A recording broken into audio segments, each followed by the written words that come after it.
నిందితులను పోలీసులు నడి రోడ్డుపై నడిపించారు. వారి ముసుగులు తొలగించి ప్రధాన కూడళ్లలో తిప్పారు. 4 రోజుల క్రితం శ్రీ సత్యసాయి జిల్లా తనకలలో జరిగిన హత్య సంచలనం సృష్టించింది. పోలీస్ స్టేషన్ ముందే ఈశ్వరప్ప అనే వ్యక్తిని నిందితులు వేట కొడవళ్లతో దాడి చేసి హత్య చేశారు. ఈ కేసులో నిందితులుగా ఉన్న హరి, చిన్నప్ప, శంకరప్ప, గంగుప్పను కదిరలో రోడ్డుపై పోలీసులు నడిపించారు. నేరాలకు పాల్పడితే కఠిన చర్యలు తప్పవని హెచ్చరించారు.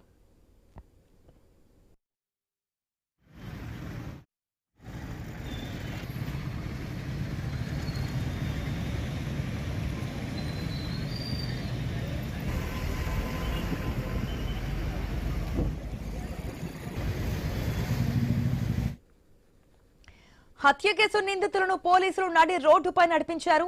ఆ నిందితుల విజువల్స్ కూడా మనం క్లియర్ గా చూస్తున్నాం. ఏదైతే వారికి ఒక ముసుగులేదంటే మాస్క్ లేదు, ఏమీ లేదు, క్లియర్ కట్ గా వారు నిందితులు ఒకవేళ ఇటువంటి పరిణామాలు చేస్తే కనుక కఠినంగా శిక్షిస్తాము, దాంట్లో ఎటువంటి డౌట్ లేదని చెప్పి ప్రజలకి అవేర్నెస్ కల్పించడానికి నడి రోడ్డుపై కూడళ్లలో వారిని నడిపిస్తున్నటువంటి విజువల్స్, కాళ్ళకి చెప్పులు లేకుండా నడిపిస్తున్నటువంటి విజువల్స్ మనకి క్లియర్ గా స్క్రీన్ లో ఎక్స్క్లూజివ్ గా చూస్తున్నాం.